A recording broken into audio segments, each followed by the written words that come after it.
we have five speakers, presenters in our panel.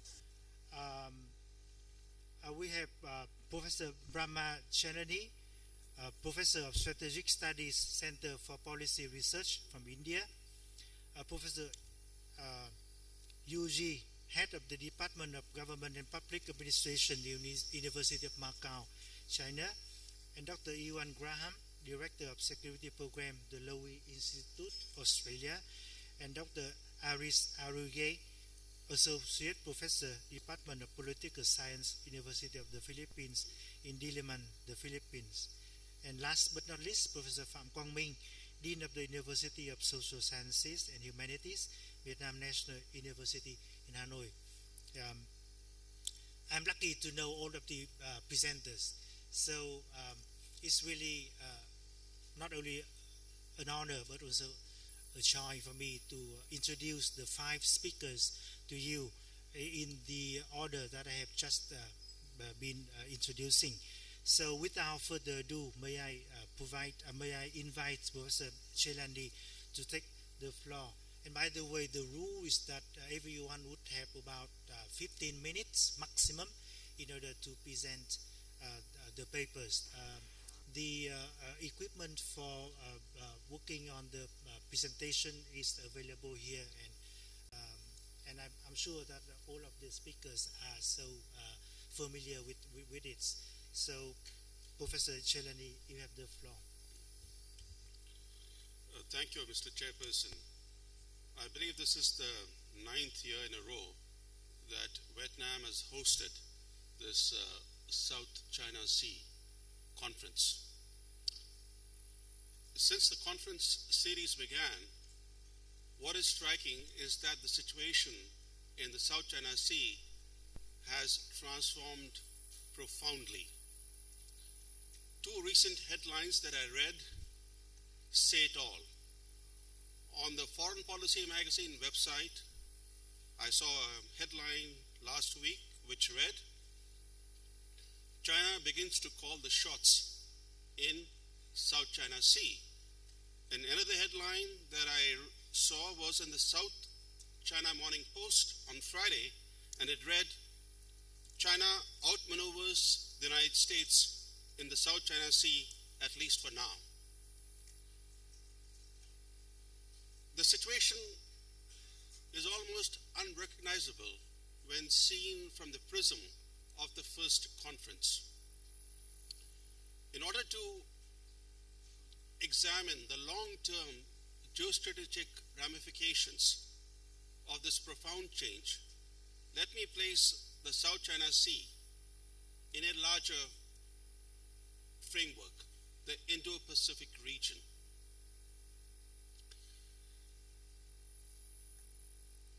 There is a qualitative reordering of power underway in the Indo-Pacific region, a reordering that is reshaping major power equations and challenging strategic stability.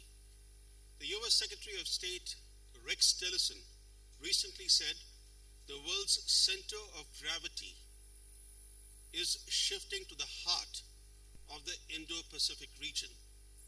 Which is the heart of the Indo-Pacific region? The real heart clearly is the South China Sea, which is becoming the world's most important waterway, carrying 1/3 of global maritime trade and connecting the Pacific and the Indian Oceans. The South China Sea is critical to the larger peace and stability in the Indo-Pacific.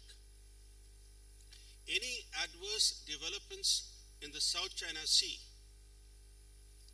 directly impinge on Indo-Pacific security.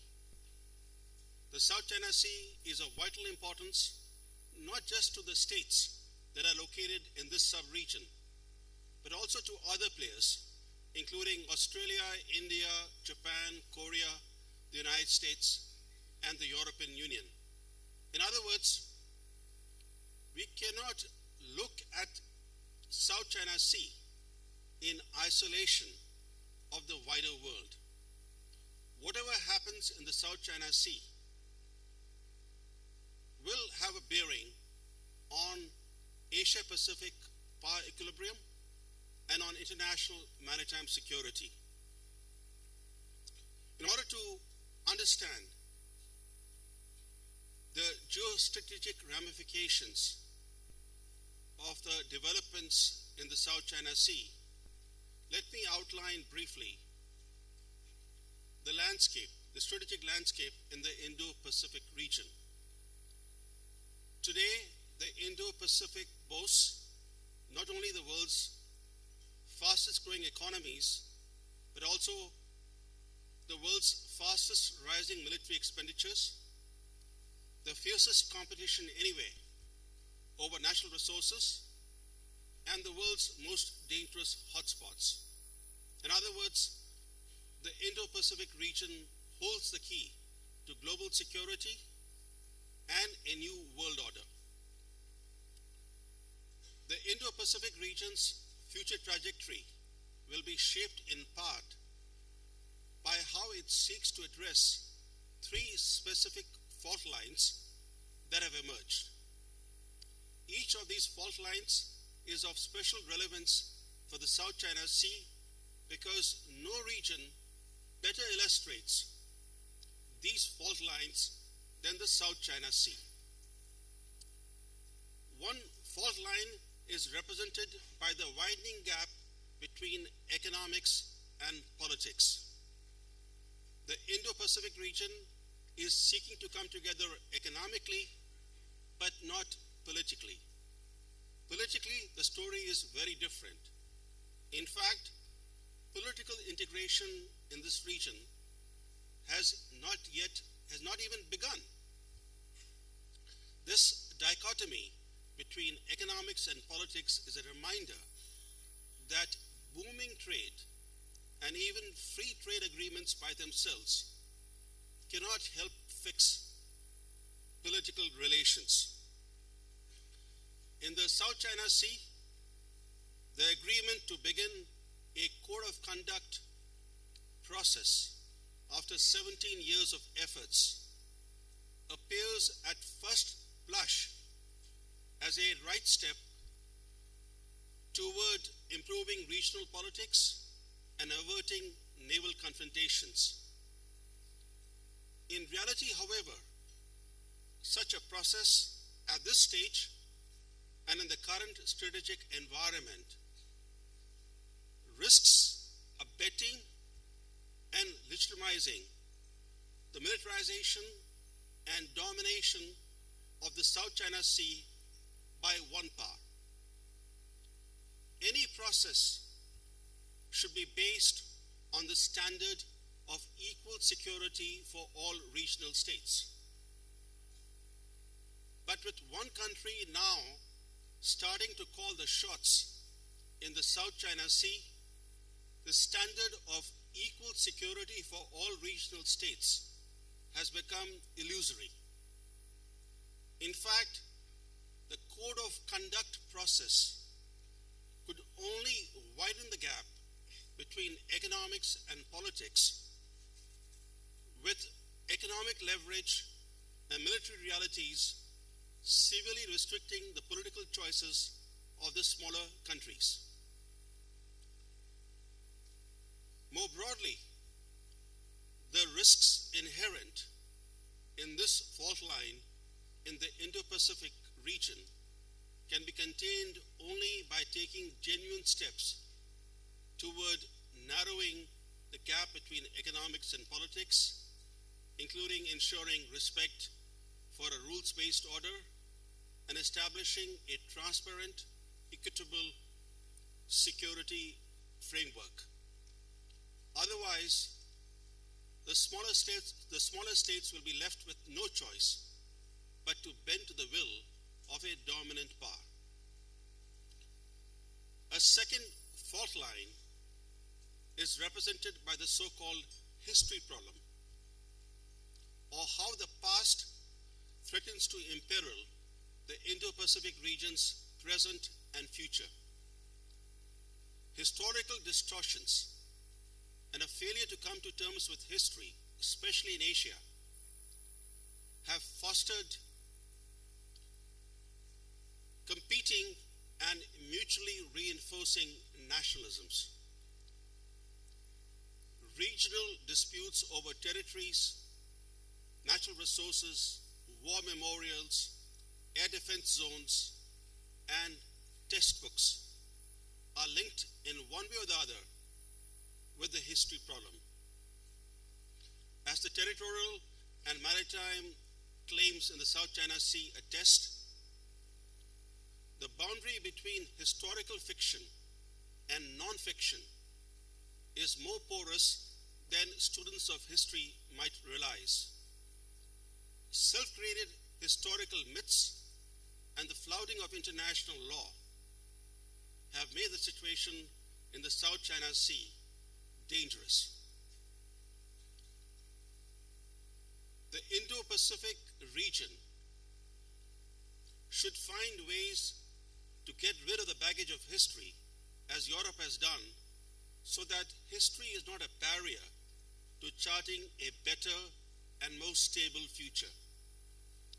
There is a very nice Russian proverb which wisely warns, forget the past and lose one eye, dwell on the past and lose both eyes.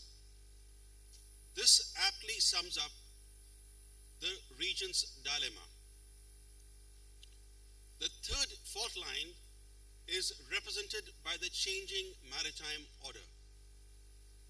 At a time when there is a huge surge in maritime flows in the Indo-Pacific region, this region's maritime environment is becoming murky as various powers joust for access, influence, and relative advantage. Add to the picture the rise of unconventional challenges which extend from climate change, overfishing, and degradation of coastal and other marine ecosystems to the emergence of illegal maritime non-state actors such as pirates, terrorists, and criminal syndicates. But make no mistake, the biggest threat to maritime peace and security in the Indo-Pacific region comes from great power unilateralism, especially efforts to alter the status quo by force in violation of established international rules and norms. China, by fundamentally altering the status quo in the South China Sea in its favor, has sent out a very wrong message to the world that defiant unilateralism carries no international costs. That's the message the world has heard loud and clear. China's success in pushing its borders far out into international waters in a way no other power has done elsewhere has only emboldened its belligerent actions and moves in other areas, including the Himalayas, the Indian Ocean, and the East China Sea. In other words, the cost-free alteration of the status quo in the South China Sea has resulted in costs for other countries, not just for the countries in this sub-region, but also for countries elsewhere. This reinforces two key points: that we cannot examine the South China Sea in isolation of the larger region, and that developments in the South China Sea carry major implications for the international maritime order and for the larger Indo-Pacific region. In fact, the alteration of the status quo by force in the South China Sea carries far greater international geostrategic ramifications than Russia's actions in Ukraine, including its takeover of Crimea. But while Russia has been made to pay heavy penalties for its actions in the form of still continuing sanctions, China has managed to get away scot-free. The contempt with which China trashed the International Arbitral Tribunal ruling, which invalidated its claims in the South China Sea, has sent out another unfortunate message to the world, that while globalization may have fundamentally transformed global politics, economics, communications, and even cultures, the world remains the same in one key aspect. The powerful still cite international law to other states, especially weaker states, smaller states, demanding compliance, but ignore international law when it comes in their way. China not only rejected the tribunal ruling, but it also has carried on as if nothing has changed. It is still engaged as we speak today in quiet, under-the-radar moves to consolidate its hold in the South China Sea, including by building new military facilities and significantly expanding its presence at sea. It speaks for itself that in his marathon 3.5-hour speech to the 19th Party Congress, President Xi bragged about his quote-unquote successful prosecution of maritime rights by specifically citing iron building in the South China Sea as one of his top accomplishments. So here was the president of Asia's largest country openly boasting about his successful prosecution of maritime rights in breach of international law, as if to highlight the mirage of a rules-based order. The key to maritime peace and security is respect by all powers for international rules and norms. If any power chooses to remain an international outlaw, the resulting tensions and instability could potentially engender conflict. Against this background, Mr. Chairperson, it's clear that the South China Sea has emerged as a symbolic center of the international maritime challenges. The South China Sea's centrality to the wider geopolitics, balance of power, and maritime order underscores the importance of ensuring a rules-based order. Failure on that front could create a long-term systemic threat to Asia-Pacific region's peace and prosperity. In conclusion, I wish to raise a basic question.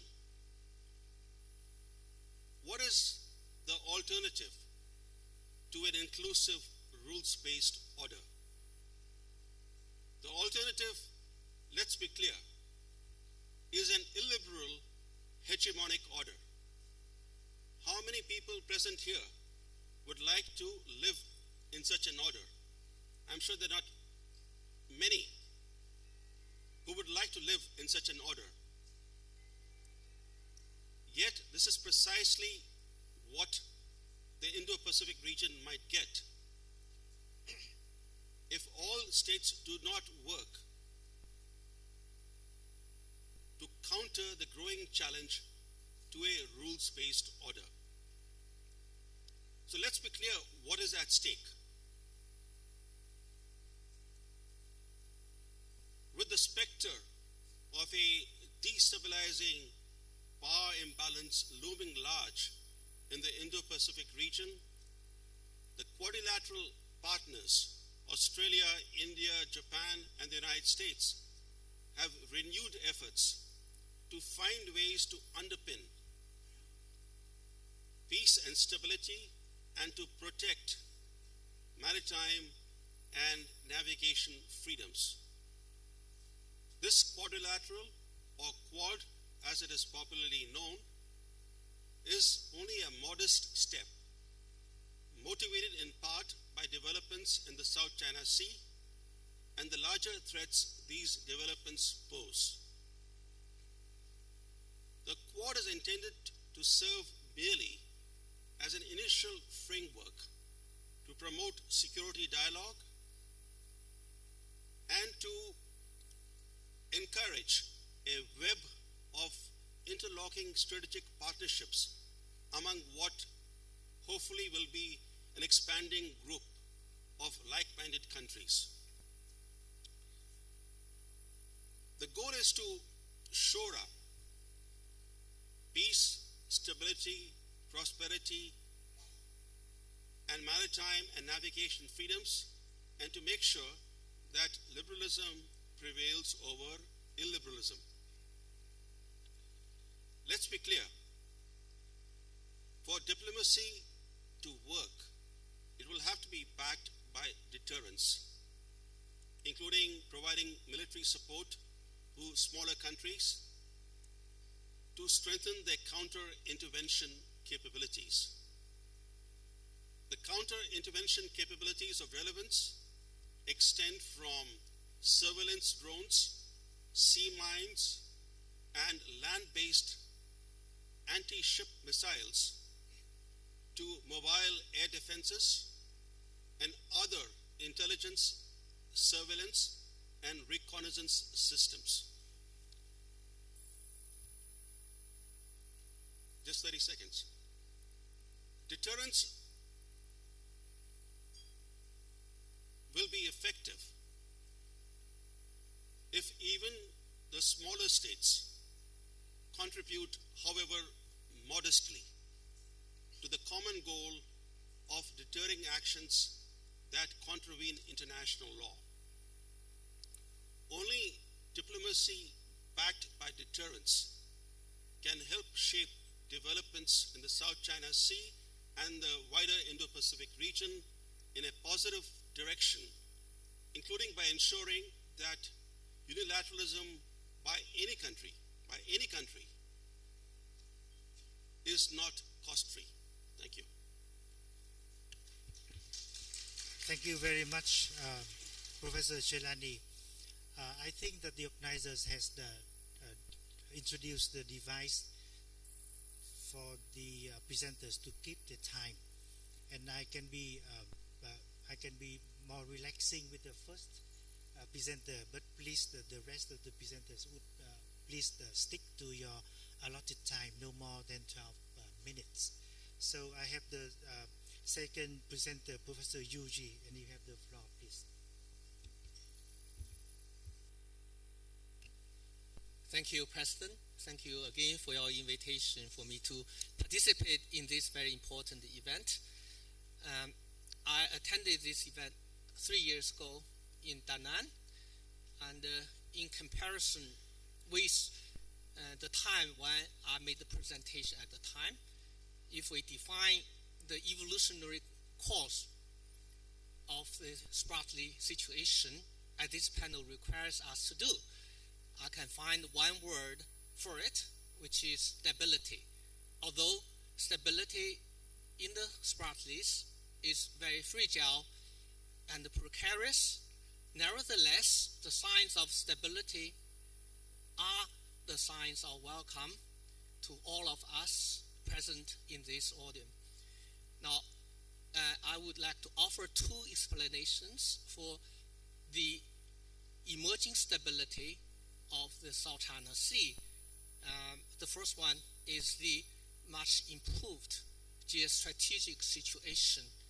The second is a very visible interaction between the major claimant states in the South China Sea or spratly disputes. I will come to the first point now. We all know that South China Sea dispute has been structured into geostrategic politics and major power rivalry, which generate a very enduring and unpleasant source of tension.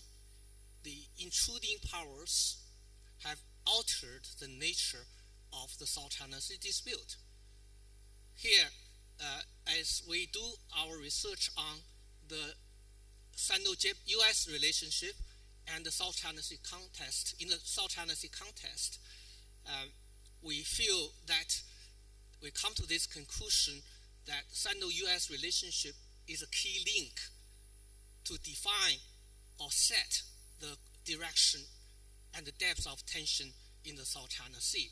Other factors are subordinate to the shape of the Sino-US relationship, which is the center of geostrategic politics in this part of the region.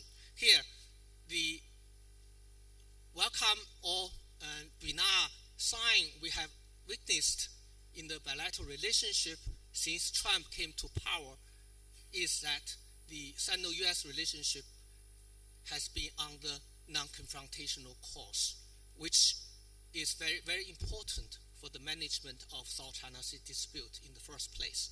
Now here, we all know that U.S. foreign policy has been set on other priorities such as North Korea or the Middle East. And of course, the chemistry Trump found with Xi Jinping may guarantee the extended period of time in the near future that the bilateral relationship will remain positive, which will flag into their management in the South China Sea dispute.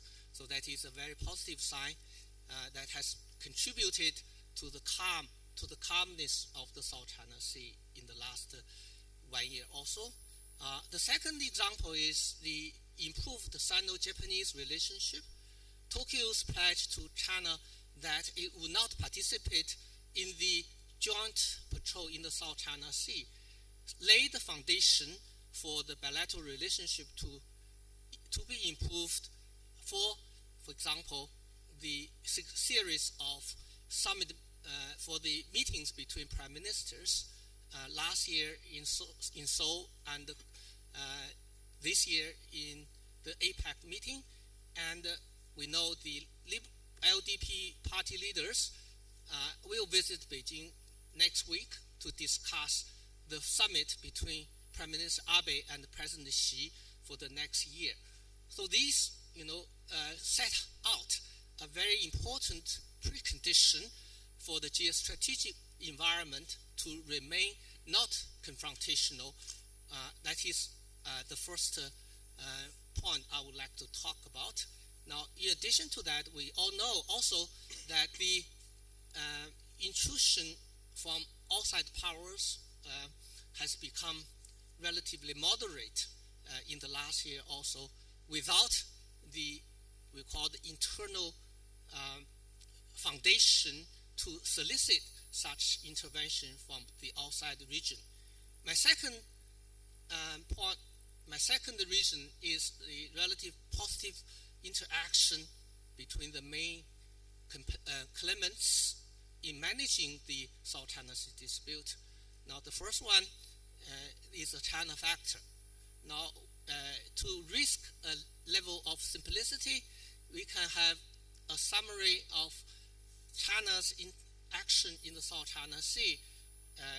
We call the 5-year cycle. It started from a relative passive, we call strategic patience, and President Hu Jintao, to a relative, very visible, assertive protection of sovereign rights under President Xi Jinping, and now back to the strategic patience policy options. So far, we can just compare with what happened 3 years ago when I made the first presentation to this event. Here, the Chinese have realized that the stability in the region is linked to stability of China per se. Therefore, a good spirit for managing the dispute serves the Chinese interests in a very profound way. Now, in this cycle of the policy changes, as I mentioned 3 years ago, that there would be no surprises after the end of land culmination. Now, we can testify this kind of prediction that we do see that the Chinese actions have been quite constrained in the recent months, at least since the beginning of the year. Second point to this one is that the Chinese leadership has realized also that the tackling of South China Sea dispute, in tackling that, there is a shortcut. That is to tackle the dispute directly on the territorial disputes per se would not get anybody anywhere, but to manage the conflicts through politics of sovereignty control or dispute control through, we call the diplomacy at the apex of power, that would be much more cost effective. Therefore, we see very positive outcome of the successful visit by President Xi Jinping to Vietnam this month, and the much improved relationship between China and the Philippines after the regime change in Manila since last year. So this management of the dispute through political means, through presidential summit, I think has paid off for the emergence of the stability in the region, in the South China Sea as a whole. Now, I would like to talk about a few other points. For example, what shall we do to control the disputes, to manage the disputes rather than resolve it? There are a few confusing signs or definitions. For example, the term of militarization. The militarization is all sweeping, confusing in terms of a lot of political package has been attached to this term. For me, I would like to use the word fortification. Militarization is a natural outcome for the people to defend the occupied islands.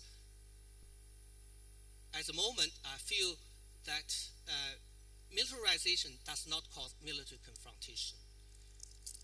Combatization would cause such confrontation between especially major powers like the United States and China, with the advent of the 12 nautical miles entry that substantially reduced the physical distance of the naval vessels' contact.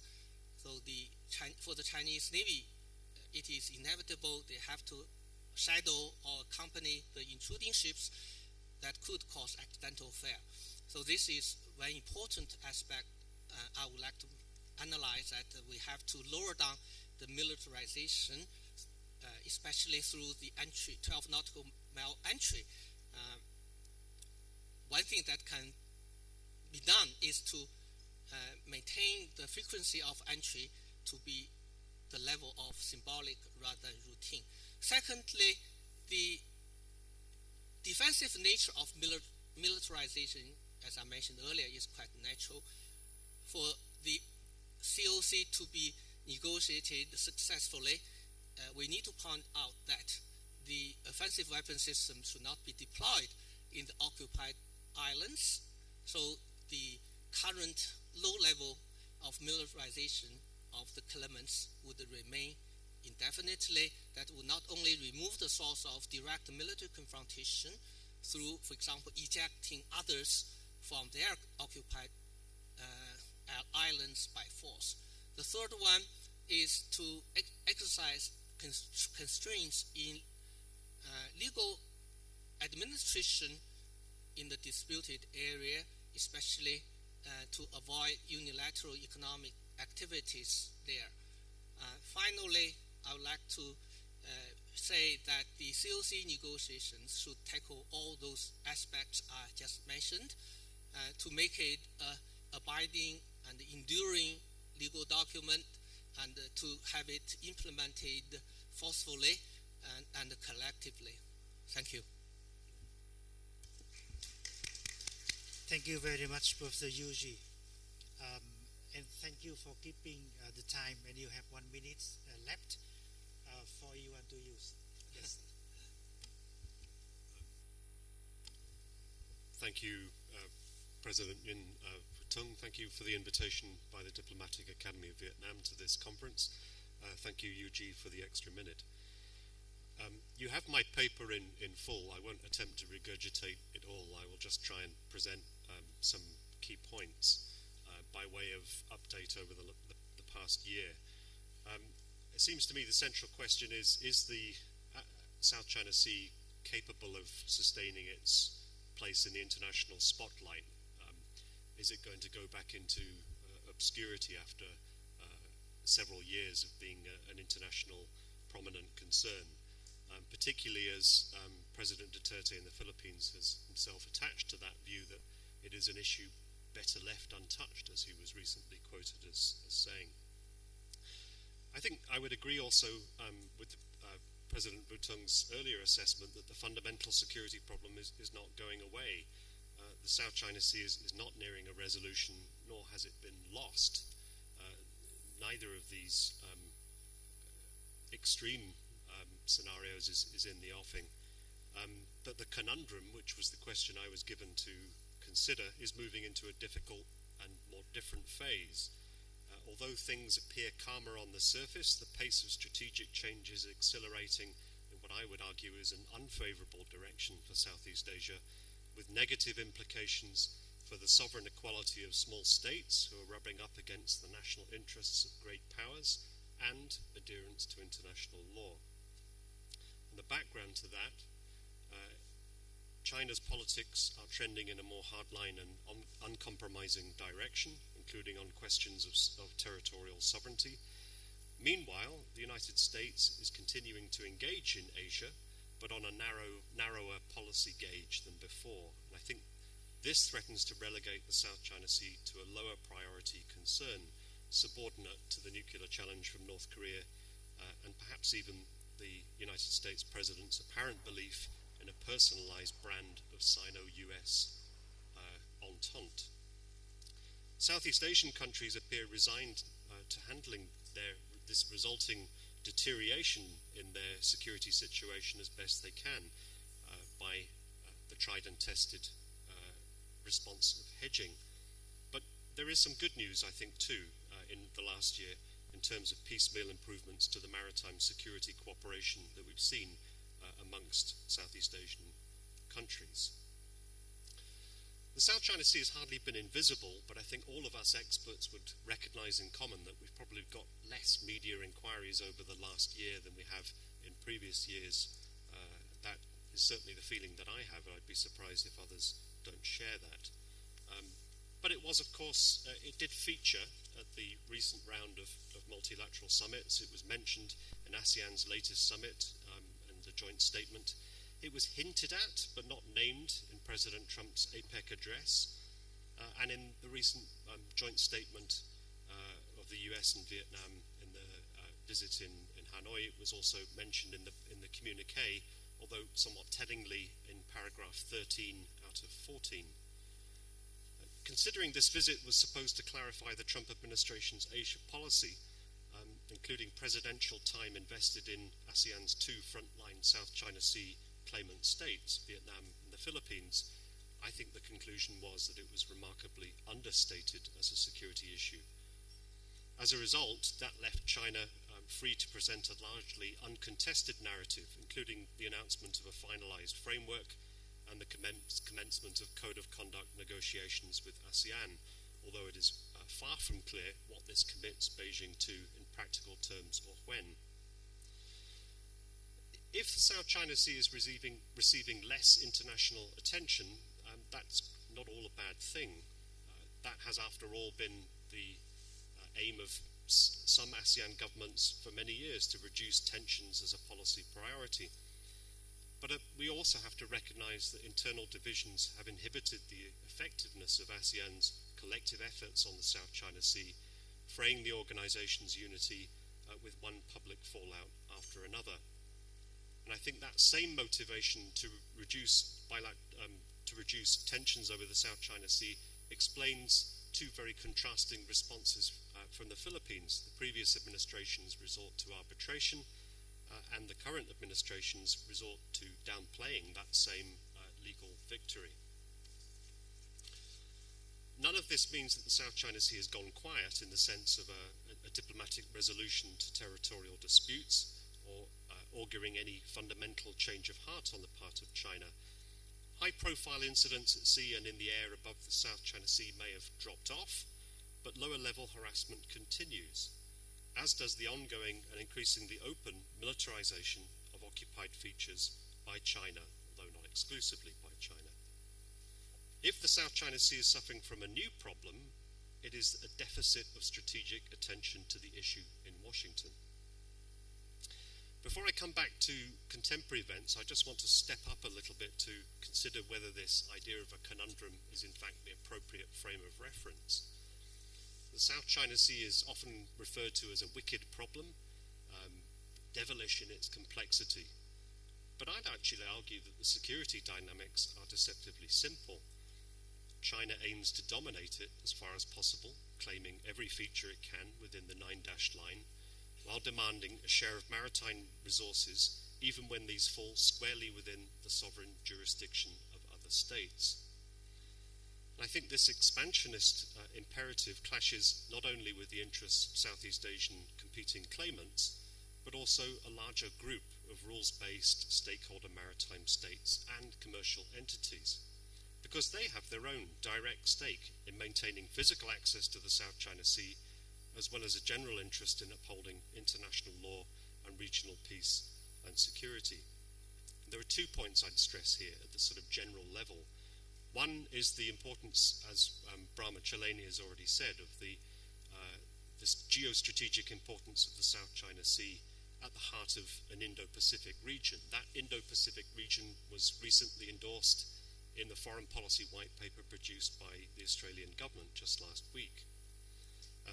As the confluence of the 2 largest and most populous countries and markets on Earth. That goes beyond the aggregate value of commercial trade.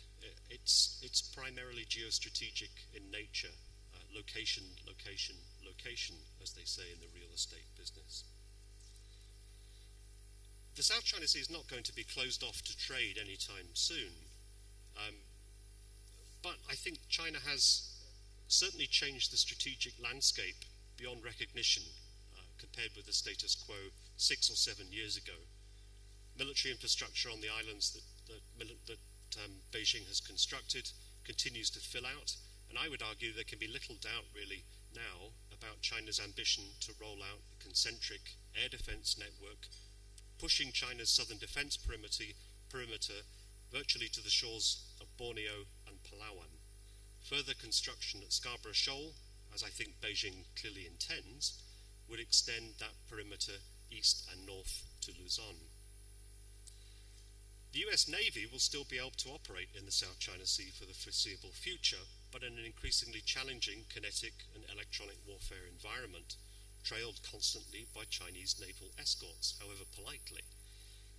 Without a US presence over the horizon, I think the real challenge is that smaller regional navies will be more easily swayed by displays of intimidation by China, and their governments may rationally conclude that regardless of their navigational rights under international law, they can only operate at acceptable risk in the South China Sea with some degree of consent from Beijing.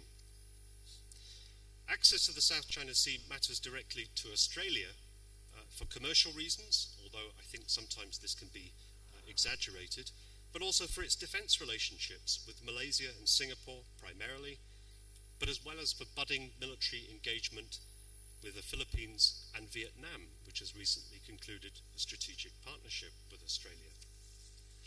Secondly, and this is more abstract, but I think if anything more important, the South China Sea has received attention from afar, not because of its geostrategic prominence, but because of its significance in precedent terms, politically, psychologically, and legally. Beijing's uncompromising stance in the South China Sea has a wider, what I would call a conditioning value for China's treatment of Southeast Asia as a region. If Southeast Asia, a diverse region of 600 million people, can be coerced or charmed into accepting China's claims, the impact will be felt across the broader Indo-Pacific region as a whole, as countries adjust their policies accordingly. In my remaining time, I'll just come back to the recent events, perhaps focusing on some of the developments around US policy as I see them.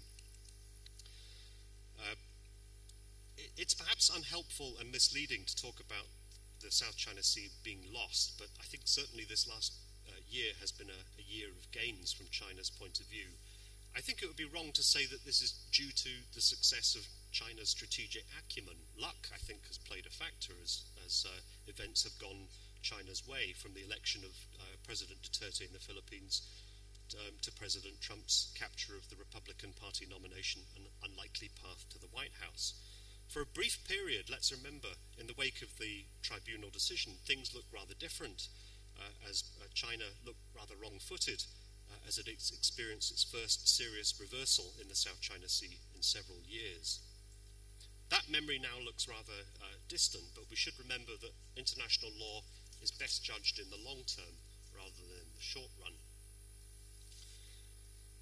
I think this fortuitous slide of events has allowed China's leadership the luxury of a largely passive approach.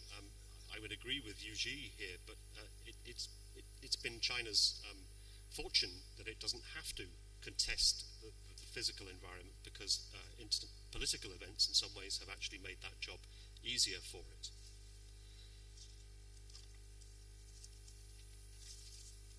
I think the code of conduct has already been covered. I wouldn't invest a great deal of optimism in that process, and I think the unfortunate reality is that the momentum has moved away from ASEAN towards wider international developments, and also internal ASEAN cooperation between Southeast Asian states. And I would agree that the formation of the Quadrilateral talks, I think, plays an important role here. As far as the US approach goes, the resumption of freedom of navigation operations, I think, does go some way to reassure Southeast Asian countries that the United States is not wholly engaged in an isolationist or revisionist approach to Asia. But nonetheless, I think the US President's apparently off-the-cuff offer to his Vietnamese counterpart to mediate or arbitrate was not one that would universally be well received in Southeast Asia, and I would argue it's unlikely to be accepted, for the reason that US neutrality could still leave the Southeast Asian countries in ultimately to manage a more antagonistic China relationship without countervailing support. And nor is it clear that China would accept. If I may just have one more minute to conclude. I would argue that although this sounds rather negative, and I think that is the reality of the last year, that things have moved in an unfavorable direction, I think, for rule of law and for the Southeast Asian claimants, all is not yet lost. US-Asia policy is clearly still evolving, and the commitment to a free and open Indo-Pacific is a positive development in itself. The risks around US policy are, one, that it is too narrowly focused on one issue, North Korea; two, that it is overly reliant on cooperation with China in ways that are concerning to Southeast Asia; and three, that there is no coherent American economic policy of engagement to the region. And on that note, I will conclude. Thanks, Professor Graham. So, Aruge, you have the floor. Yes. Thank you, President Butong. Thanks to the Diplomatic Academy of Vietnam for this kind invitation. It is a privilege to be here. The task that I was assigned is a particularly hard one. It is to explain Duterte's approach to the South China Sea, underscore Duterte and not the Philippine approach, given the sea change, apologies for the pun, that has happened since last year. If there's been less attention on the South China Sea, there's been a lot of attention on President Duterte. Among us analysts and possibly some journalists, we like to somehow even say that we're already Duterte tired from trying to explain what President Duterte is trying to do in terms of Philippine foreign policy. I'm not privy to President Duterte's strategic playbook. I don't think there is anyone except Duterte himself who really knows what that playbook contains. But let me approach this. I'm not an international lawyer nor an expert on the South China Sea. I'm just a comparative political scientist who has studied democracies that are quite young and unstable, but has gone through periods of pernicious polarization. And my fear is that the Philippines might be headed there if moderation does not rule the country. So let me just start. I have some slides. They're mostly pictures, so please bear with me. President Duterte did not really have a foreign policy portfolio, unlike some of the other opponents of during the presidential election in 2016. He was only known to have made this remark in one debate, the jet ski foreign policy remark. Status quo Filipino liberal elites have not made it difficult for him to explain his foreign policy strategy. They have not pinned him down for his lack of competence in this regard, which President Duterte himself admitted. He was said that I'm not a head of state. And yet, as architect of Philippine foreign policy, this is something that Philippine presidents are expected to do, given that the Philippines, unlike some of its neighbors, is a small state, which was recently just described by the US president as a piece of strategic prime real estate. So when President Duterte won, to the surprise of many, that he started making provocative statements on the country's supposedly conservative and courteous foreign policy, although we did take China to court. These acerbic remarks on certain world leaders and governments have become center stage rhetoric in a way that somehow, and this is the current line of research that I'm undertaking, that President Duterte is undertaking some form of a populist foreign policy. However, we must understand that not all populists are the same. Populism is, again, one of those conceptually stretched terms that political scientists and other academics would make mountains out of. It's a cottage industry at present. But what I'm offering right now in the foreign policy sphere is that Duterte is a kind of populist that performs more than one that is ideologically grounded. And if indeed he's a performative populist, then the foreign policy populist performance would then depend to what extent its audiences are still able to support and be entertained or be bought in by that performance, and to what extent that foreign policy performance can lessen its cost to the populist constituency. So therefore, any populist, risky, uncertain strategy in foreign policy needs to take into consideration the audiences of that policy, that performance, as well as the base or the constituency that will somehow provide continuous legitimacy to that populist leader. So, as I said, Duterte's use of gutter language, curse words, for the first time we're putting curse words in our papers that we're trying to publish, is something that is not the mark of a Philippine head of state. Our presidents are supposed to be Ivy League educated, they're very articulate, they speak English very well, and this is not something that Duterte has. On the other hand, you have bad manners as a way of conducting foreign policy, something that performing populists love to do. And Duterte is not the only person who engages this. The core of President Duterte's foreign policy is supposed to be a so-called independent foreign policy.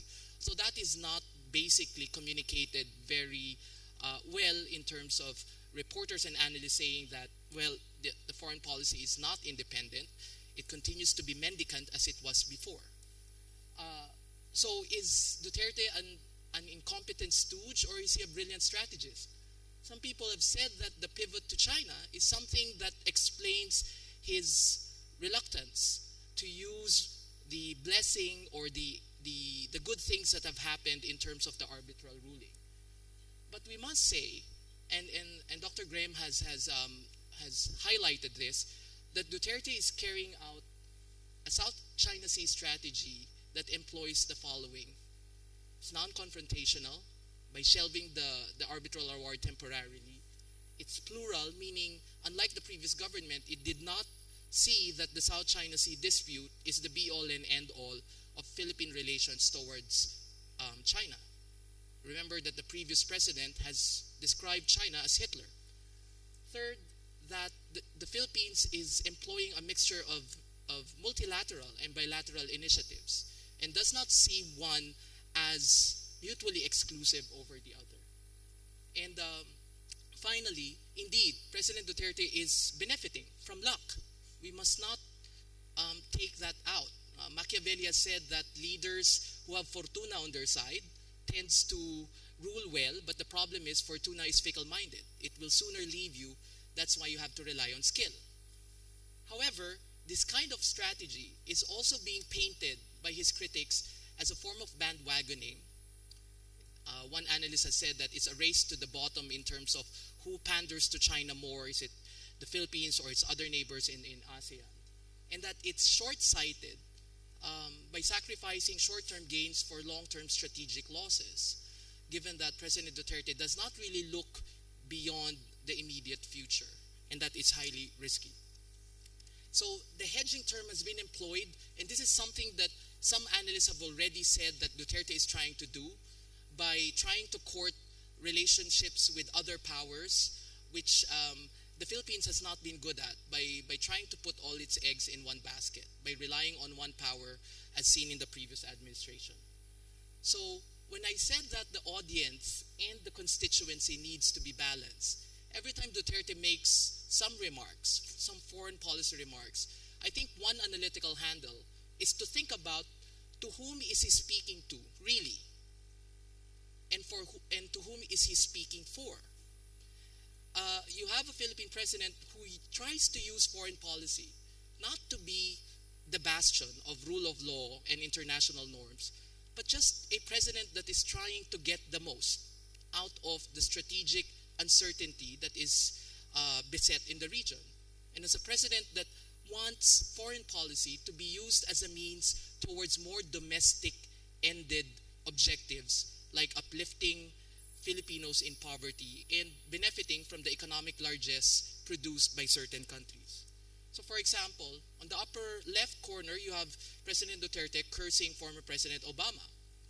And on the lower right-hand corner, you have him describing himself as a humble friend of the US in Southeast Asia. You have more pictures of them going along, and this is something I think that will define foreign policy in the Asia-Pacific, the importance of personalized relationships between individual leaders, not anymore institutions and shared values, but the idiosyncratic relationships that are forged or that are formed by individual leaders themselves. Duterte has also warned China of increasing militarization. It even said that in one conversation that President Xi Jinping has threatened to use force. So if indeed President Duterte is merely bandwagoning, why would he issue these mixed statements? There is one thing that arose out of the development in the talks between ASEAN and China, and that is the focus on marine environment protection. And I know the excellent work that has been put by SysCap on this, particularly SysCap Vietnam, the Philippines, SysCap Australia, New Zealand, and even SysCap China itself. The study group has been formed 2 years ago, and the report was issued way before this declaration was released a few weeks ago. Let me just say that for the first time, Filipinos are becoming more aware of the Philippines' strategic geo-importance in the region. As you see, there are some changes in the way that Filipinos trust certain major countries. And this is something we cannot really test whether this is the Duterte effect. But what we can say is that Duterte is trying to inform Filipinos of his own version of what is happening in the Asia-Pacific. Now, whether that is authentic or not is something else. There seems to be support on the way that President Duterte has tried to defend the country's territorial rights despite what everything or everyone from the outside has been saying. So if we assume that public opinion is not fickle-minded, which it normally is, then if we ask the Filipinos themselves, there seems to be some support. Although, as I said, performative populist foreign policy tends to be also uncertain, but also can change, depending, again, as I said, between audience and constituency. At the end, President Duterte is just trying to make sure that there is relative peace and stability in the region so that the Philippines can truly take off. A country that has been called Asia's greatest underachiever, that has not really benefited despite its endowments. But here's the thing, and I'll conclude here. Politics rarely stop at the water's edge in the Philippines. So the ability of President Duterte to carry out this performative populist foreign policy will depend on the ability of his constituency to hold and support him. Dipping ratings will not really contribute to his populist performance in foreign policy. But also the impatience of the opposition will matter. And if indeed Duterte will be domestically distracted, then all the foreign policy gains that he was supposed to have will be for naught. I think I'll end with there. Thank you, Ruge. Yes. Now we have the last speaker, Professor Pham Quang Minh. You have the floor, please. Thank you, Mr. Chairman. My name is Minh from Vietnam National University of Hanoi, University of Social Sciences and Humanities. First of all, I would like to express my sincere thanks to the organizer, the Diplomatic Academy of Vietnam, and the Vietnam's Lawyer Association for inviting me to this conference. My presentation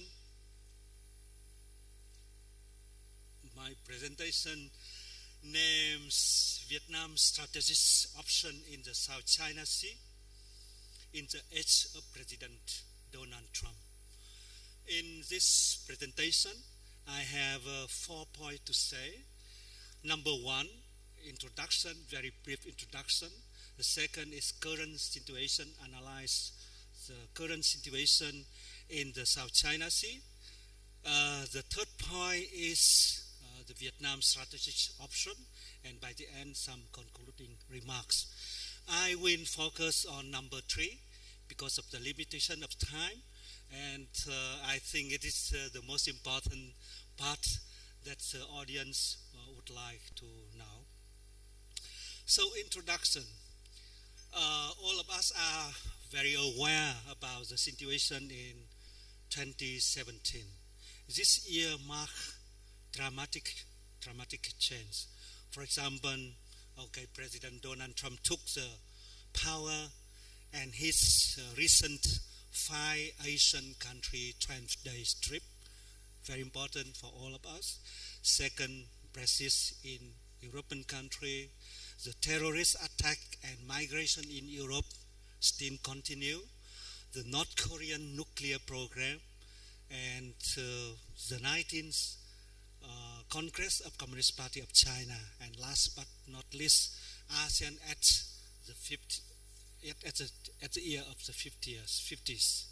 So in this very broad changing world, I think all countries have to adjust their policy, including Vietnam. But for Vietnam, I think as a middle-sized power, it needs, my argument is to weigh strategic option carefully, particularly in the regard with the big power, with the major power, with a stake in the dispute question here. So number second, current situation in the South China Sea.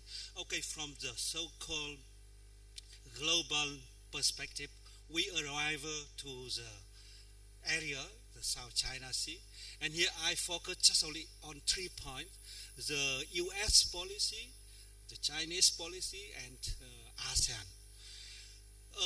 For the U.S. policy, we know very well in his speech at Da Nang on the APEC summits, President Donald Trump no less than 5 times, okay, to mention about the so-called Indo-Pacific region.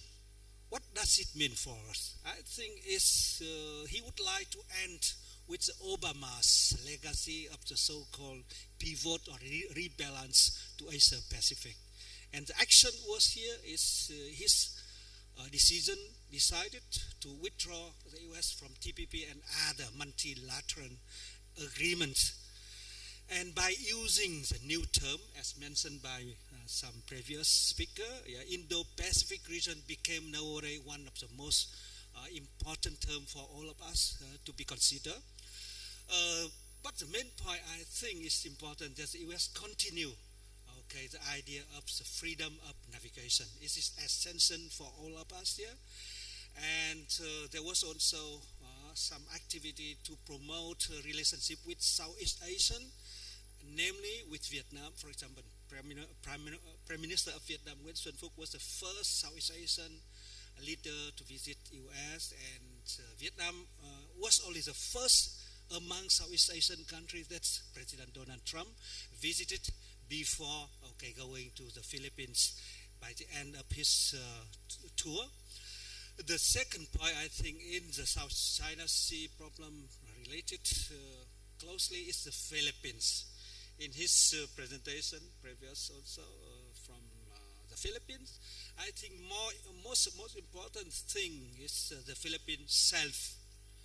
Manila's July 2016 victory of the CPA to dispute China, and by this action it left Vietnam holding the bag on the issue. I think it's not so optimistic for the country in the region. And Philippines recently in July 10th, 2017 also sanctioned drilling on the Red Bank before the end of this year. And I think the last point in the ASEAN activity, because I mentioned in the beginning that ASEAN is at the 50th anniversary. So here the main point for them is how for ASEAN to continue its procedure with the Code of Conduct. Yeah, the proposal was discussed between ASEAN Minister of Foreign Affairs and Chinese representative. But the main point here is that it does not mention the legal nature of the COC. It's not. This is the most important thing. And the second point, the weakness of the draft of the COC is the area of its application is not clear. The area it will apply to, no clear. And the last point in the weakness of the COC is how to settle the dispute and how to ensure the compliance is also not clear. So from the beginning, already to show that the process of COC will take more time and more complication. The last point, I think, in the South China Sea area, current situation, I should mention about the policy of China towards South China Sea. The main point here is that China continue to be, the Chinese policy, it continue to be very assertive. The statement of the Lu Kang, Chinese Foreign Ministry spokesperson, or the Chinese Foreign Minister to say that China does not to see the involvement of the so-called outsider. Yeah, and here, okay, I sit. If there are still some non-regional forces or forces in the region that don't want to see stability in the South China Sea, and they still want to stir up trouble in the South China Sea, we need to stand together and say no to them together. So it is very clear statement by Chinese. Assertiveness is one of the most important and does not recognize, okay, the so-called reward of the PCA decision from the last year. So I think it is main point. I go now to the main point of my, okay, how should Vietnam deal with? There are, okay, I think, okay, in the broad way, Vietnam continue to follow the so-called multilateralism, try to solve the dispute in the peaceful negotiation way, respecting the international law. But, okay, in the concrete situation, I try to make it clear by showing three options of the Vietnam, namely balancing, bandwagoning, and last but not least, hedging. And try to show, okay, the advantage and disadvantage of these three options. Number one, balancing. What does it mean? Balancing is, okay, in essence means a status quo power when assumes the task of checking or raising power either by itself or an alliance with other powers. Doing by itself or alliance with other power. But the other point of the balancing is, okay, indirectly is the so-called, the power can engage closer, for example, Vietnam, engage closer with the US and its allies in the region while alienating itself from China in order to contain it. So this option, I think, is highly unlikely because of the Vietnamese position. Number one, because Vietnam has very close relationship with China, the so-called close entanglement with China from on all scale, politically, economically, social, culturally, and last but not least, also security.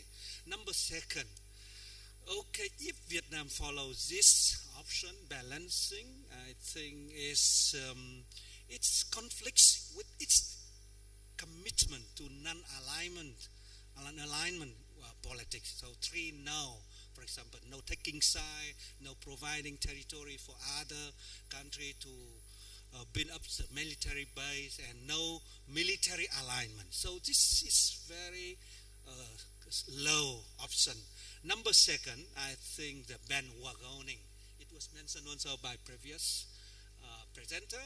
I think this option is also low. Why? Because bandwagoning is the complete opposite of balancing.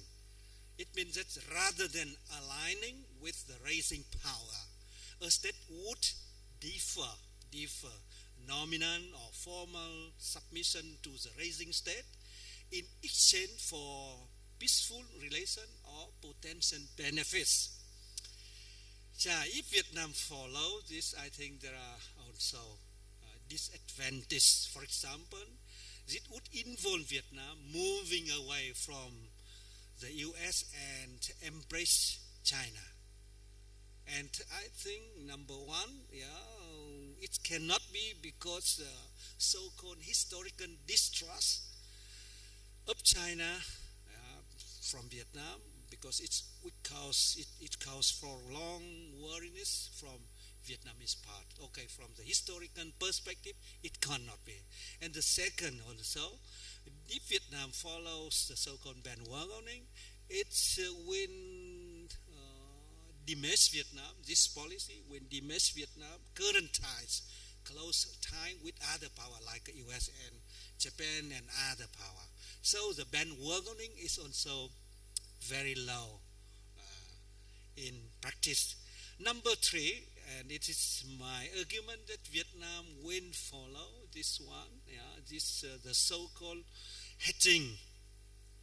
What does hedging mean? Hedging not mean that to prevent someone from its security situation, but hedging as a so-called behavior in which a country seeks to offset risk by pursuing multiple policy options that are intended to produce mutually counteracting effects under the situation of high uncertainty and high stake. Because I mentioned in the beginning, because Vietnam and other countries are in the so-called high uncertainty and high stake. That's why the approach from Vietnam must be, highly consider the so-called hedging. And for understanding hedging, I think there are not only one way, there are multiple components of hedging of Vietnam strategy via China. For example, economically, Vietnam should follow the so-called economic pragmatism. It means to promote cooperation based on economic interests. Of course, Vietnam cannot go from Chinese economy. Second, direct engagement. Direct engagement means Vietnam should promote exchange of bilateral communication and building mutual trust. It was very well done during the so-called Da Nang summit. Number 3 in hedging, soft balancing. Soft balancing means Vietnam at the same time, parallel with economic and so-called direct engagement, Vietnam should deepen tie with other major power and more effective participation in multilateral arrangement in pursuing of specific agenda. And last but not least, the hard balancing is also important, enhancing its own military capacity as deterrence. So my conclusion is that in the uncertain and unpredictable world, Vietnam should promote or follow the main foreign policy under the term of multilateralism and diversification, reforming, combining with integration. I think it's in very broad way. Relating to these 3 strategic options, I think balancing, bandwagoning, and hedging are under the consideration, but Vietnam needs to be careful not to disregard other viable options on the table. So I think combining all of this, and depends on situation, Vietnam can secure its security. But I would like to reaffirm that resolution number 13 in 1988, I think, defending the security of the country by combining the economic development and military strength and open diplomacy. I think these 3 main points can be found in the balancing, bandwagoning, and hedging. Thank you so much. Thank you. Thank you, Professor Ming. And I think that we have a very excellent collection of the views presented by the 5 presenters, ranging from providing the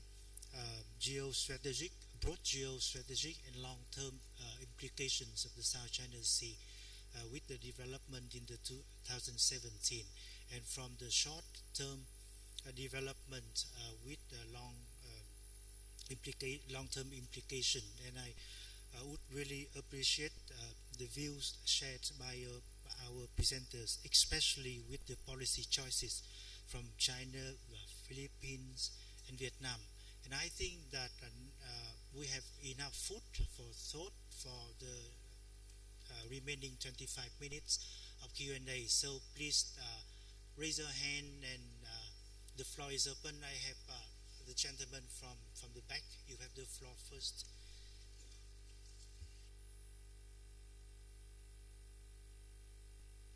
Please identify yourself and be concise. Yes. Thank you, Mr. Chairman. This is Fabio Marcelli, Research Director at the Institute of International Legal Studies of the National Research Council in Rome, and also member of the Bureau of the International Association of Democratic Lawyers. This debate was very interesting. In particular, I liked very much the last intervention of Professor Pham Quang Dinh. And I would like to put to make a question for him. You outlined three possible options for Vietnam that are balancing, bandwagoning, and hedging.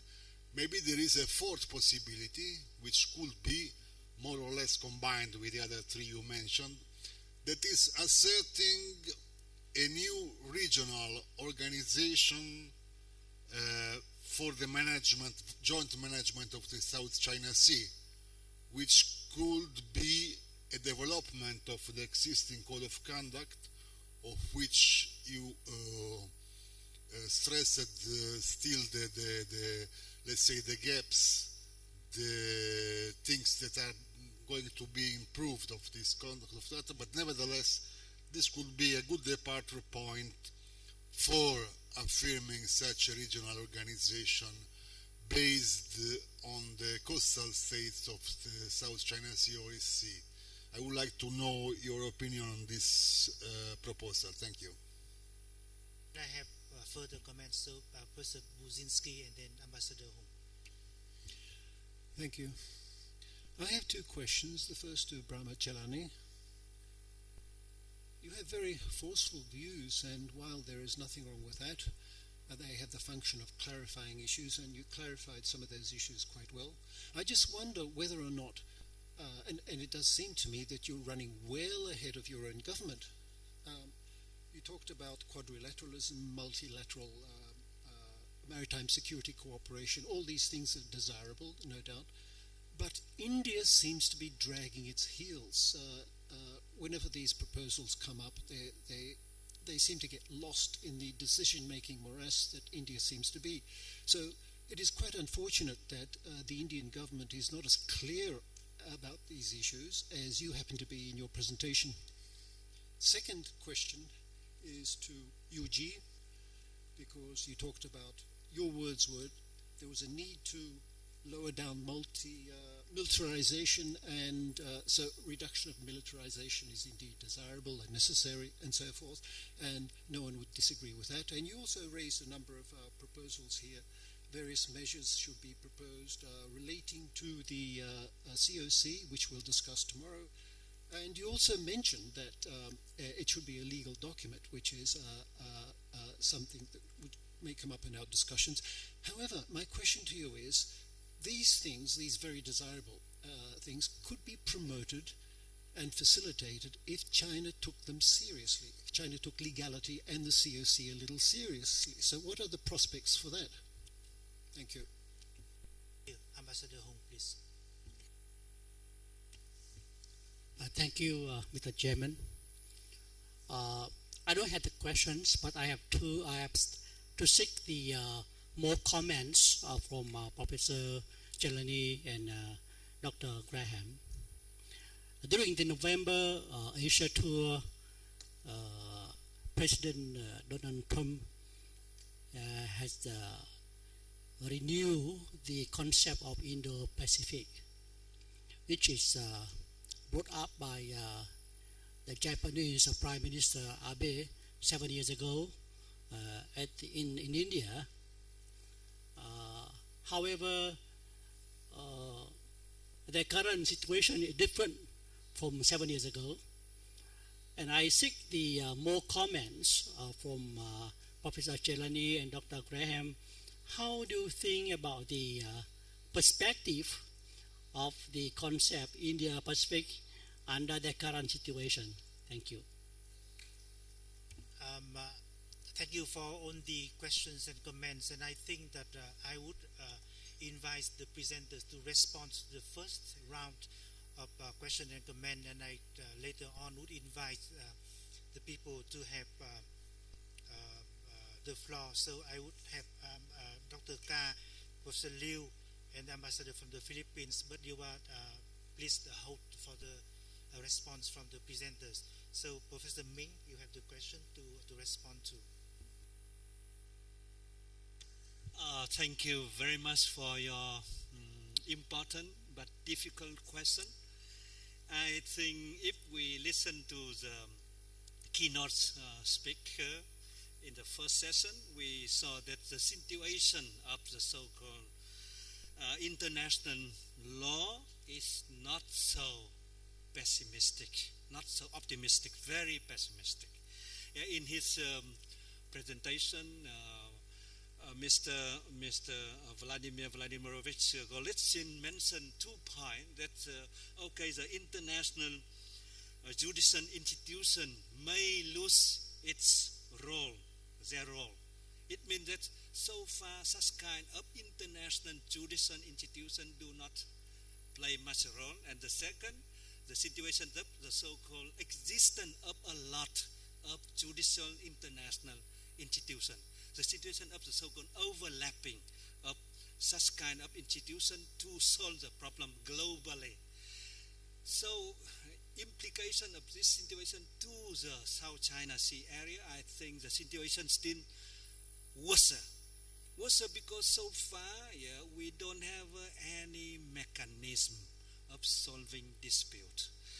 The single document that China and ASEAN country achieved so far is the so-called declaration of the behavior of the party in the South China Sea, signed in 2002. And recently, okay, they could move a little bit to the direction to discuss the so-called COC, the Code of the Conduct. And as I mentioned, from the beginning, there is no clear or no positive assignment of such kind of Code of Conduct. So I think here, for me, my point of view is the ASEAN, if they stated already about the so-called centrality and driving force of the so-called area process of security and development, they should be, play an important or a decisive role by, promoting its consensus, by promoting their, solidarity based on the so-called community, ASEAN community, especially on the pillar of the political security pillar must be strengthened to work with other major power. The main point here is the involvement of other power continue to be a main difficulty for ASEAN country. So I think the main point here is ASEAN should further discuss with China to find out the mechanism of solving the dispute based on the Code of Conduct. Thank you. So, Professor Chellaney. Well, there were 2 questions that were asked to me. One was on the Indo-Pacific region, and the other was India supposedly dragging its feet. Unfortunately, the questioner didn't tell me how India is dragging its feet.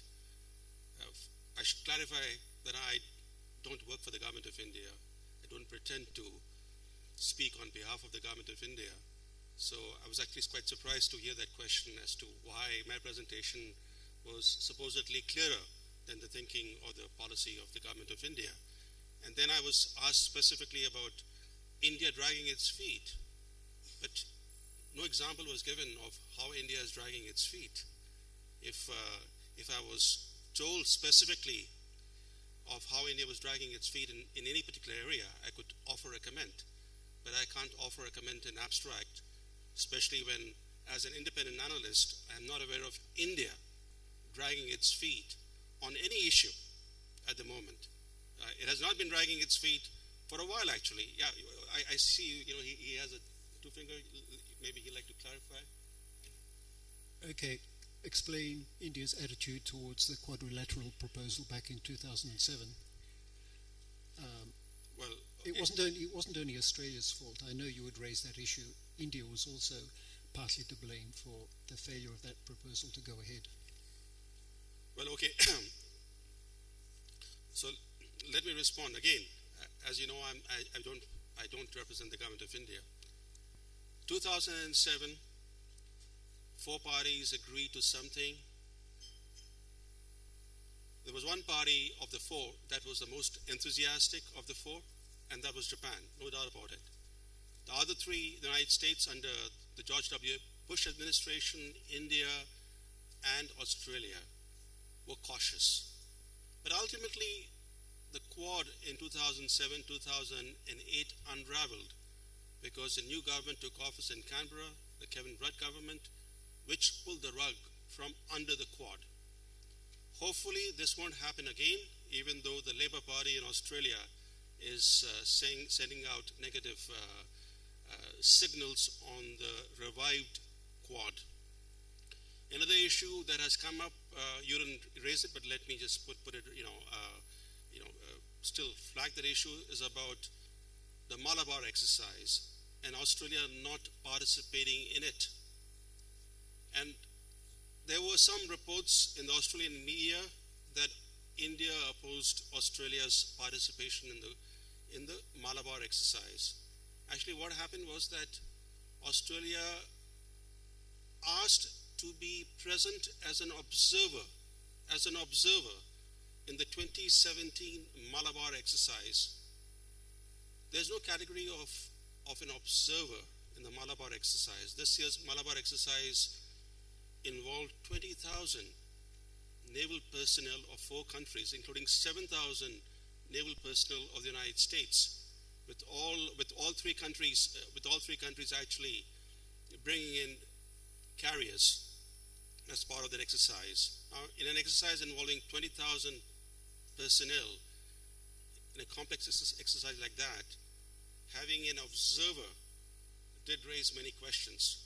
If Australia were to seek to participate as a full member of the Malabar exercise, I can tell you that India would be more than happy to see Australia participate. But I hope that whichever government is in office next year in Canberra does seek to join the Malabar exercise, because the Malabar exercise should take the form of a Quad Malabar, in my view. On the issue of Indo-Pacific, first, the term Indo-Pacific is neither new, it's a pretty old concept. And second, the Trump administration is not the first US government to embrace the concept of Indo-Pacific. The Obama administration, in fact, popularized the concept of Indo-Pacific.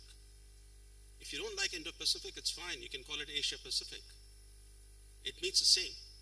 So whether you refer to it as Asia-Pacific or Indo-Pacific, we're talking about the same region, we're talking about the same challenges, we're talking about the need to ensure that international rules and norms are observed. And in that broader context, I think that the reconstituted Quad just serves as an initial attempt to broaden the group of like-minded countries.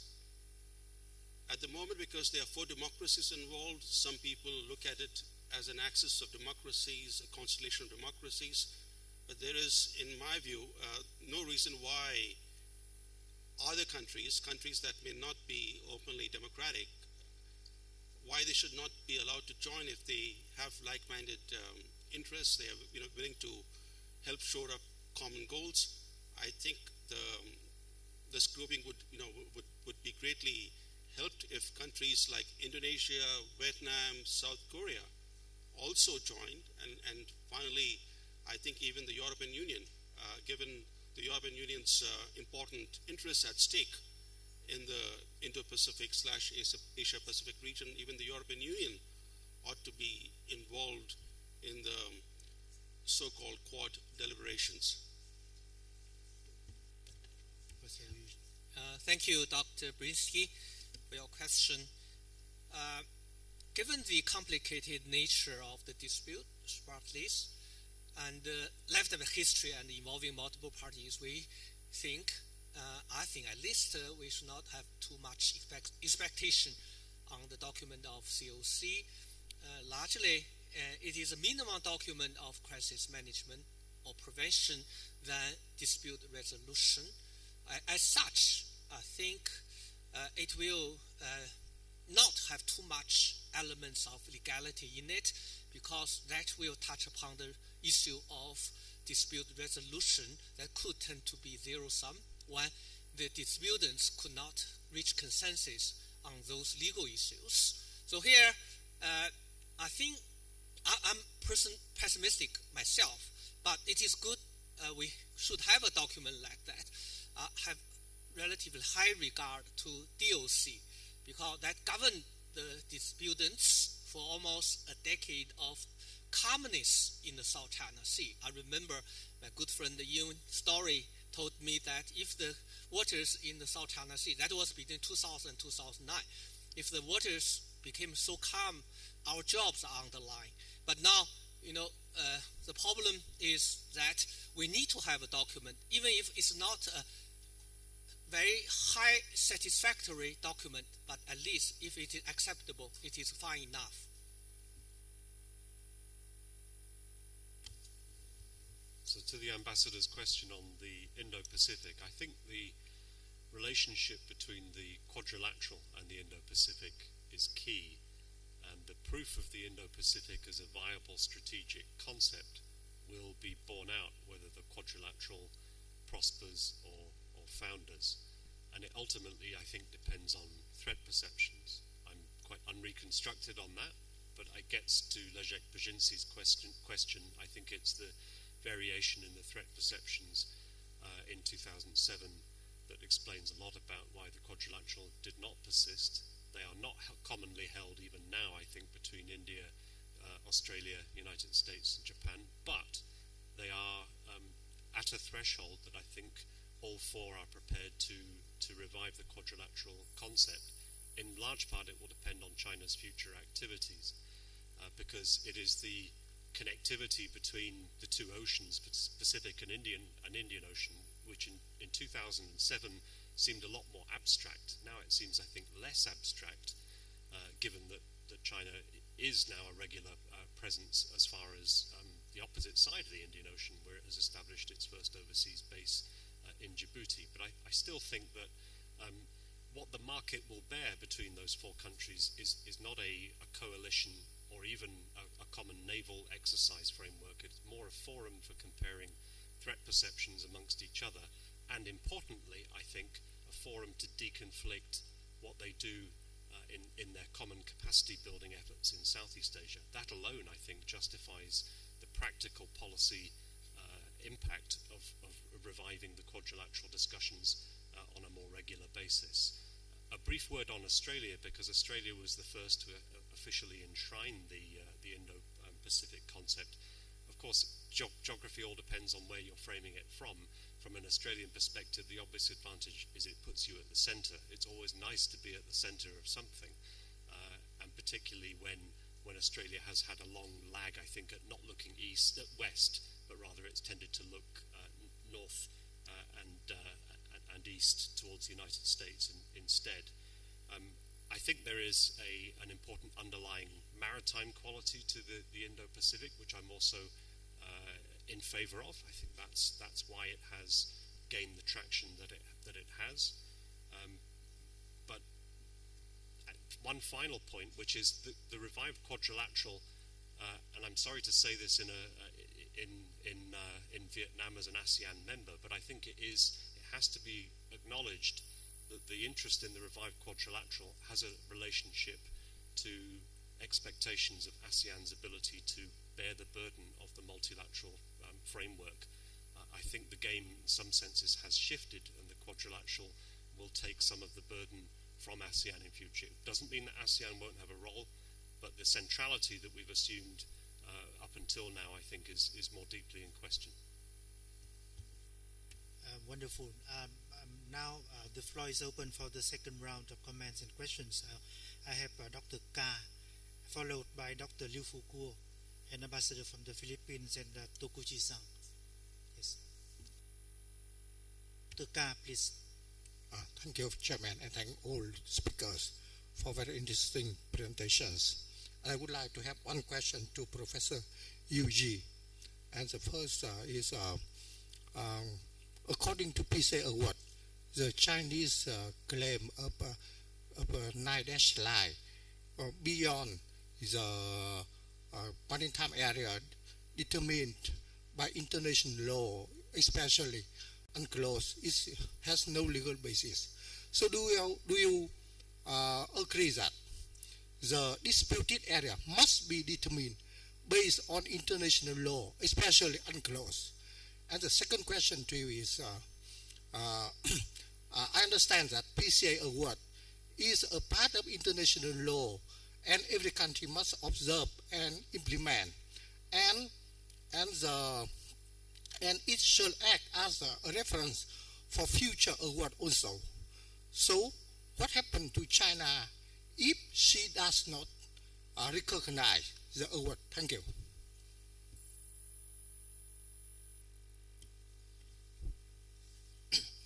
Thank you. I have two short questions. The first one addressing to Yuji. The second one is for Aris. I support Yuji's comments ahead of COC negotiation. China has to do something, and of course ASEAN has to do its jobs before the negotiation. But one of the comments I'm very curious, perhaps Yuji, you can help elaborate a little bit.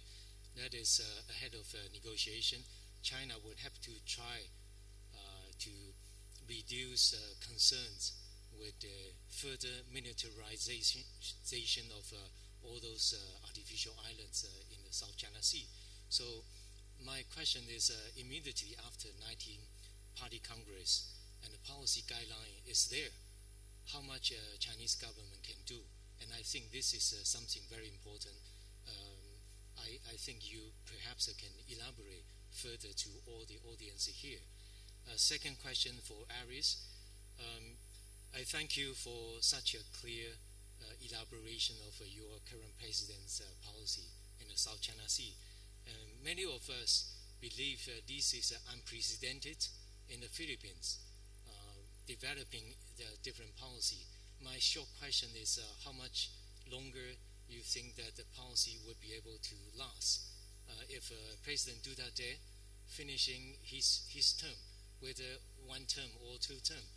And I think the South China Sea policy would follow his current course, and this is an interesting one for everyone. Thank you. Ambassador?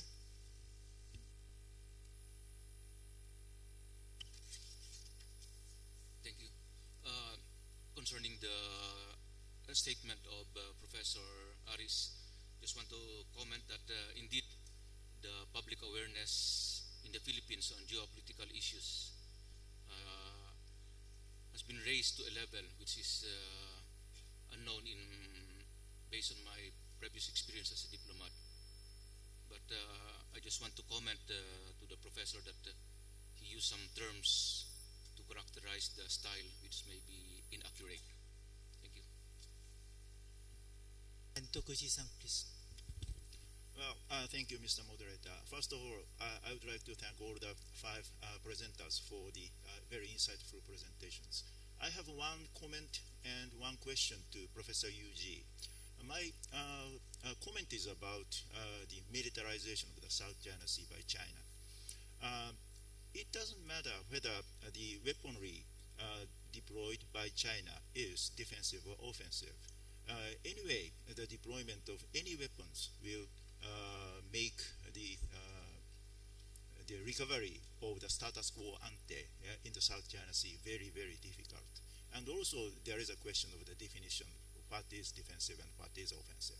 Therefore, even the deployment of so-called defensive weapons is against the spirit of the peaceful settlement of dispute. This is my comment.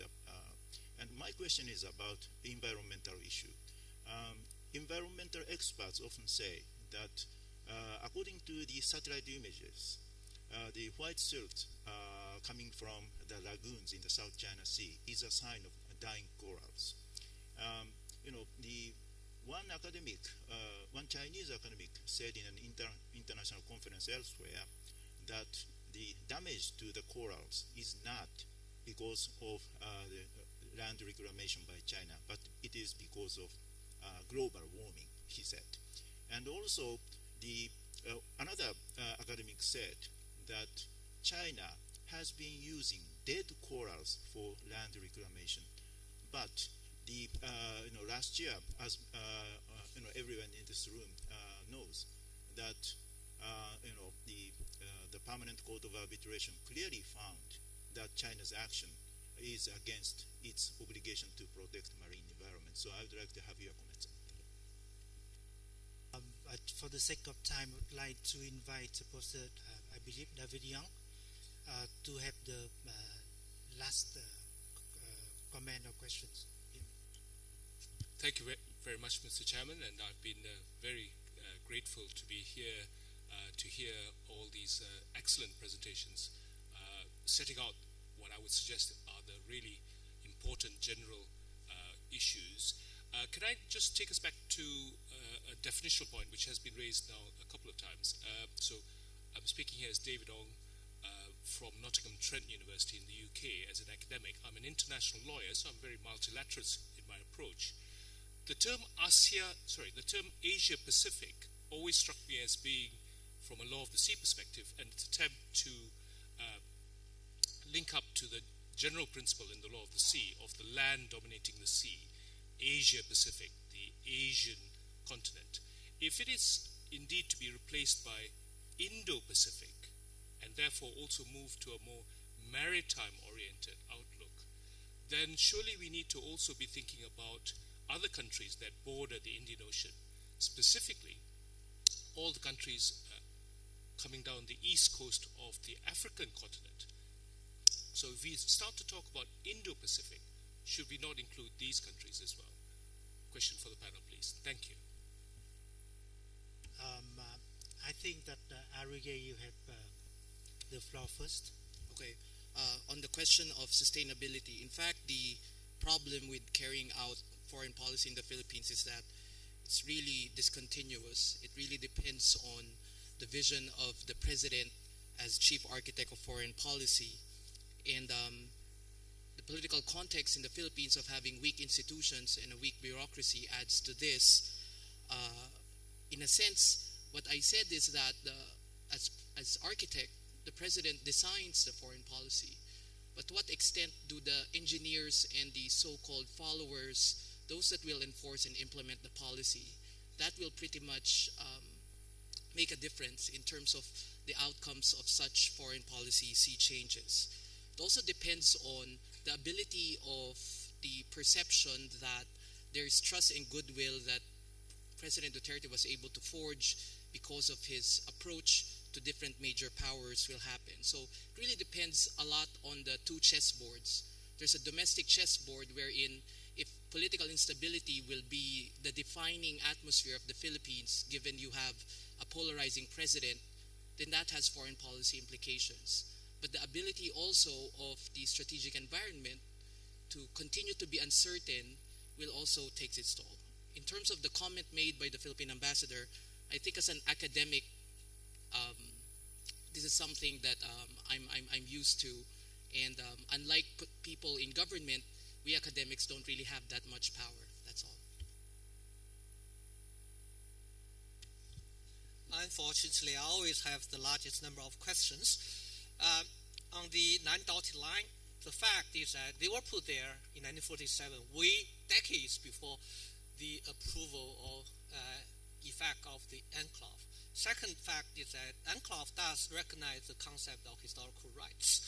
However, I also like to mention that I will not say that the legal base for the 9 dotted line is very strong. However, it is a fact that we have to recognize, and two things. First one, it is related to Chinese domestic politics. Second, it is not negotiable. Mao Zedong gave 2 lines to President Ho Chi Minh as a gift. That means there is a scope for negotiation in the future, but currently political situation or conditions are not ripe for such a thing. Second question, thank you, Fu Guoxiong. What China could do to reduce the concerns? I think China has done quite a lot in this regard. For example, China has promised not to deploy combat aircraft in the reclaimed island. China has not increased the quantity and the quality of the weapon systems in the reclaimed island in Spratlys. Only 1.3 millimeter anti-aircraft gun that has been deployed there for a long, long time. So that I think China should continue to stick to this kind of promises to the ASEAN countries and to the major powers as well. On the 19th Party Congress on China's foreign policy, after that, it's a very, very big question.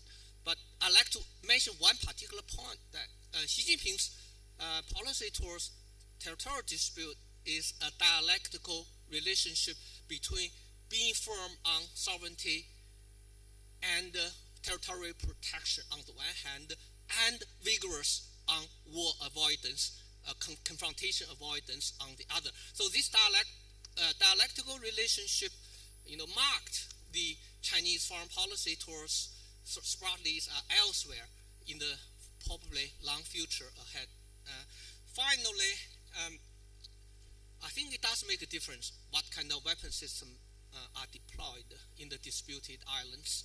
I think offensive weapons indicate some power projection or even willingness to eject others from their occupied territories by force, but defensive weapons, I think in terms of fortification, that is quite natural. That has been the practice of all the claimants in the last 45 years. Thank you. I believe Dr. Chellaney, 30 seconds. Okay. I'm glad that the ambassador pointed out that the concept of Indo-Pacific as opposed to the term Asia-Pacific underscores the maritime dimension. And I think you're absolutely right also about what do we do with the Indian Ocean rim countries that are part of the African continent. At some point, they will also have to be brought on board. But if I could make one point, it's about U.S. policy.